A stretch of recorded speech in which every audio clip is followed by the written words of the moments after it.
정치인들이 정치를 하는 이유는 뭘까요? 국민을 편안케 하고 나라를 융성케 하는 그것이 목적일까요? 정치인마다 다르겠지만 정치인이 최고 권력을 잡고자 하는 야망을 꿈꾸지 않는다고 하면 그것 또한 거짓말이겠죠.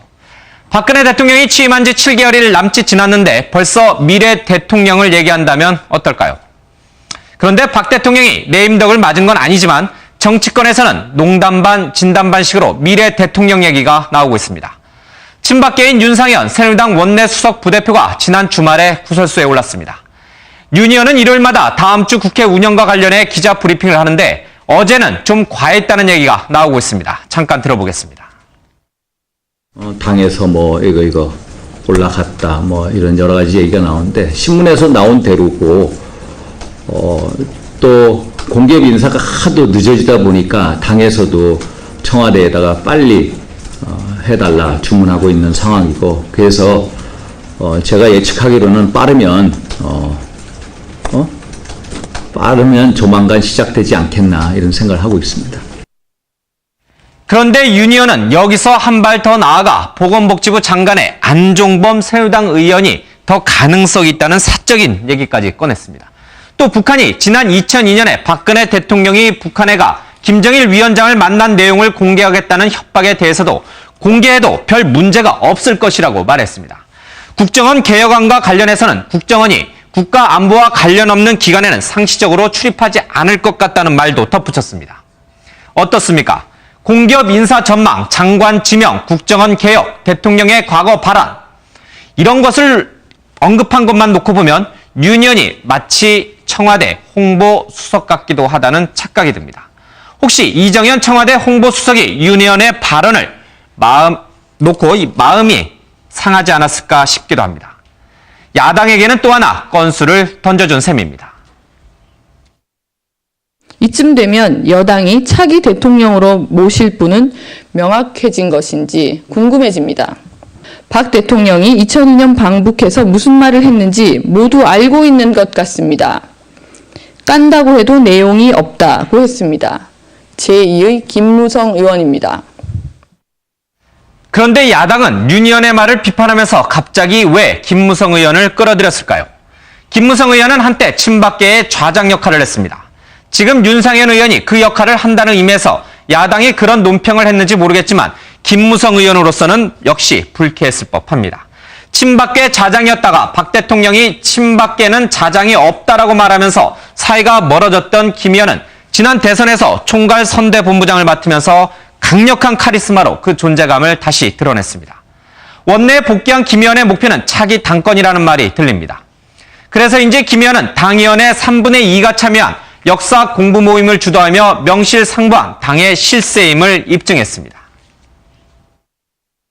자랑스러운 우리 역사를 못난 역사로 비하하면서 대한민국을 부정하는 역사가 우리 학생들에게 가르쳐질 때에 국론이 분열돼서 나라가 어지러워지고 국민들의 마음과 정신이 어지러워져서 국가의 미래가 어두워져서 역사가 퇴보하는 것을 이 자리에 계신 여러분들께서 막아주셔야 합니다. 그런데 하필 이 첫 모임이 박 대통령이 러시아 순방을 가는 그날 아침에 이뤄졌습니다. 대통령이 떠나는 날 새누리당 의원 120여 명이 김무성 의원 주변에 앉아있던 것을 두고 정치권 일각에서는 그림이 썩 좋지는 않았다는 말도 들립니다. 박 대통령의 최측근으로 알려진 서청원 전 대표가 공천을 받아서 이번 재보선에 참여한 것도 청와대가 이렇게 커진 김무성 의원을 견제하기 위한 것이라는 말도 들렸습니다. 앞으로 서 전 대표와 김무성 전 의원, 현 의원 그리고 청와대의 불꽃 튀는 신경전이 펼쳐질지 궁금해집니다. 야권에서는 약발이 떨어진 듯 보이는 안철수 의원의 미래 대통령론에 관심이 갑니다. 안철수 의원은 지난 12일 자신의 지역구에서 토크 콘서트를 열고 자신의 처지를 우생마사에 비유했습니다. 직접 들어보겠습니다. 말과 소를 이제 물에 빠뜨리면 말이 2배로 빨리 헤엄친답니다. 그래서 말이 먼저 이렇게 무트로 나온답니다. 그런데 이제 홍수가 났을 때 말과 소가 빠지게 되면 어떤 일이 발생하느냐면 말은 1m 이렇게 떠내려가면 열심히 헤엄쳐서 1m 앞으로 갑니다. 근데 또 밀리잖아요. 그럼 또 앞으로 가요. 그렇게 계속하면 사실은 결국은 제자리에서 계속 힘을 쓰다가 물에 빠져서 죽는데요. 근데 소는 어떻게 하느냐면 1km 떠내려가면서 조금씩 헤엄쳐서 무트로 한 10m 가까이 갑니다. 어느새 이렇게 그 강 기슬로 가서 걸어서 나와요. 말처럼 하지 말고 오히려 민심의 강물에 제 몸을 맡기고 제가 할 일 한 걸음 한 걸음 두벅두벅 하다 보면 어느새 민심의 말처럼 빨리 달리지 않고 소처럼 뚜벅뚜벅 걷겠다는 안철수 의원. 그런데 지금 야권은 방향을 잃고 헤매고 있습니다. 안 의원의 비유처럼 홍수에 모든 게 다 떠내려가는 형국입니다. 이럴 때 혼자 살겠다고 묵묵히 헤엄치는 소의 모습은 어떨까요? 위기 속에 누가 누구를 도와줄 처지가 아닌 줄은 알지만 그래도 차기 지도자라면 자기 희생을 통해 야권을 구하고 방향을 제시하는 모습을 야권 지지자들은 원하고 있을 게 분명합니다. 안 의원의 비유가 무슨 뜻인 줄 알지만 조금은 적절치 못했다는 생각도 듭니다. 지금 미래 권력, 미래 대통령론을 왈가왈부하는 것은 시기상조인 듯합니다.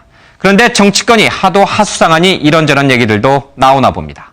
이 가운데는 정말 미래 권력과 미래 대통령이 될 사람도 있을 것이고 아니면 헛물만 켜다 그렇게 사람들 기억에서 서서히 사라질 사람들도 있을 겁니다. 지금 미래를 어찌 알겠습니까? 김영호의 시사엿보기였습니다.